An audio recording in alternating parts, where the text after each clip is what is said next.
اور ابو بکر کاسانی رحمت اللہ علیہ کی گھر والی تحفہ،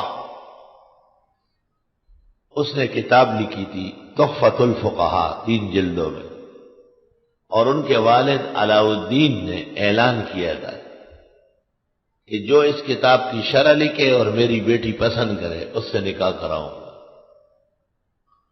بہت علماء نے شروع لکھی، لیکن بی بی فاطمہ جب ان سے گفتگو کر لیتی تھی، تحفہ نام فاطمہ تھا، تحفہ کہلاتی تھی، تو گفتگو کے بعد وہ عالم خاموش ہو جاتا۔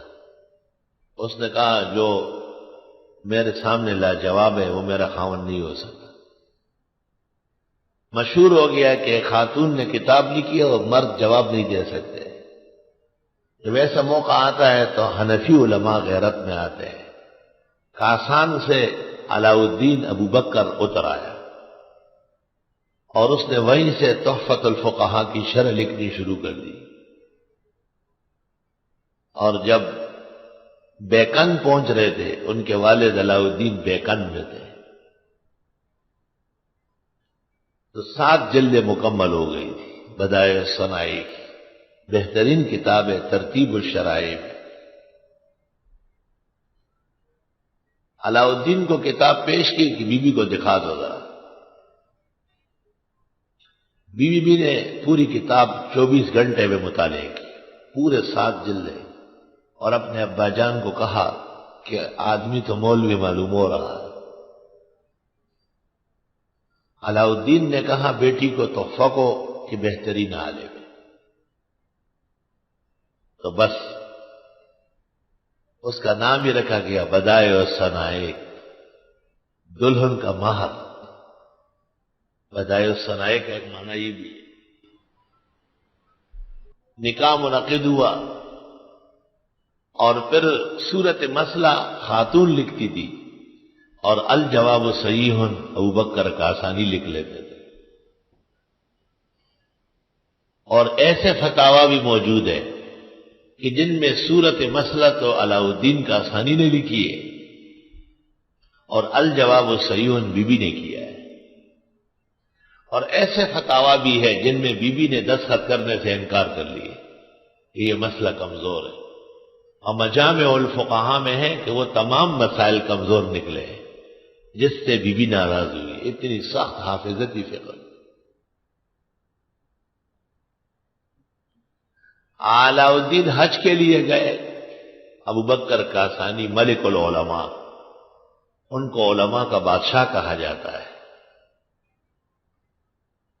عرب بادشاہ کو پتہ چلا کہ کاسان سے بہت بڑے عالم آئے ہیں، تو انہوں نے درخواست کی کہ آپ حرم شریف میں امامت کریں، یہاں درس دے اور قضا قبول کرے۔ ہمیں اس طرح بڑا عالم چاہیے تھا، اور بڑا اکرام شروع کر لیا بادشاہ عرب۔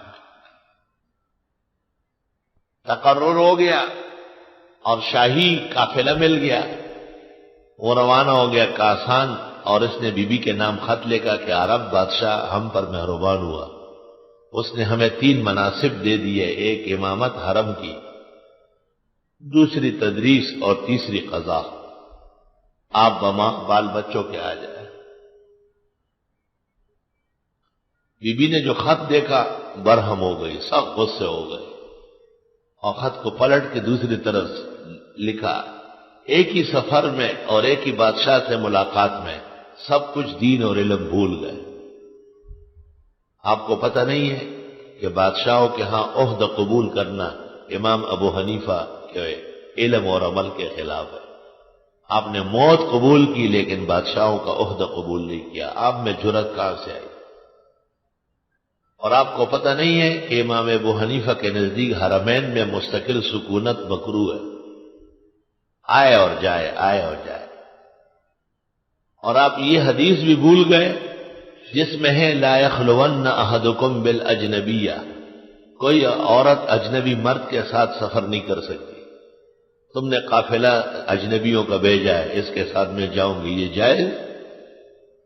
میرا خط پڑھتے ہی فوراً نکلو وہاں سے اور کاسان پہنچو۔ علاء الدین کاسانی کو قافلہ نے آ کے کہا کہ بی بی نہیں آئی، خط دے دیا ہے، خط پڑا، چپکے سے چادر کندھے پہ ڈالی اور باہر بھاگا، اور 7 دن 7 رات کا سفر کر کے وہ کاسان پہنچا۔ اور مورخین لکھتے ہیں جب کبھی خاون کو تنبیہ کرتی تو کہتی حج کرنے چلے جائیں، علم پختہ ہو جائے گا۔ حج کرنے چلے جائیں، علم پختہ ہو جائے گا۔ یاد دلاتی تھی کہ سارے مسئلے غلط ہیں۔ اور ویسے ہمارے زمانے میں ہم کہتے ہیں کہ حرمین چلے جاؤ، ایمان پختہ ہو جائے گا۔ جن میں ایمان ہے ان کا پختہ ہو جائے گا، کیونکہ وہاں درگاہیں نہیں ہیں، قبریں نہیں ہیں، غیر اللہ سے مانگنا نہیں ہے، ایمان پختہ ہو جائے گا۔ اور جنہوں نے کرتا لمبا کرنا ہے اور رفع یدین کرنی ہے اور داڑھی اور چھوٹی کرنی ہے، ان کا ایمان اور کمزور ہو جائے۔ فَتَقَبَّلْ مِنِّي، پس قبول فرمائیے مجھ سے، إِنَّكَ أَنْتَ السَّمِيعُ الْعَلِيمُ، بے شک آپ سب کچھ سننے جاننے والے ہیں۔ یہ ایک ہیلا تھا اور ایک لطیف عمل تھا کہ خدا تعالیٰ بیٹا گئے، کیونکہ بنات کے مدرسے تو بنے نہیں تھے، اور بنات غریبوں کے مدرسے بن بھی جائے تو ان کو وہ آزادی، وہ تسلی، وہ اطمینان کہاں ہو سکتا ہے جو مردوں کو ہے۔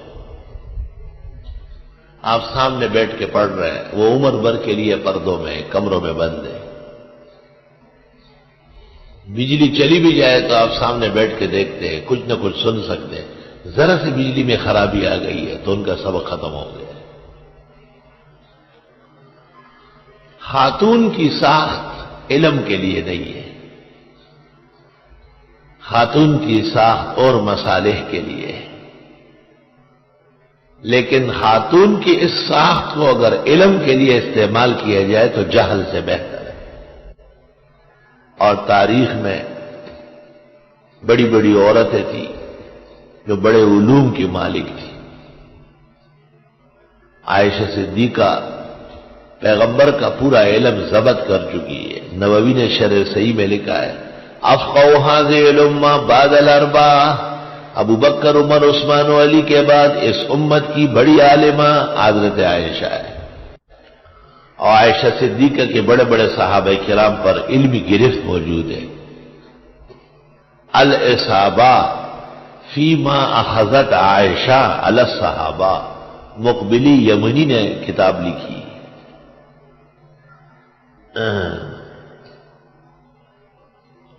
اور بعد کے زمانوں میں بھی بڑی اونچی قسم کی عورتیں آئی ہیں جنہوں نے اسلام کے علوم کو پروان چڑھایا ہے۔ امام ابو جعفر طحاوی جب شرح مانی الاثار طحاوی شریف لکھ رہے تھے تو آپ املا کراتے تھے، ان کی بیٹی تھی وہ لکھتی تھی، اتنی بڑی عالم و فاضلہ تھی۔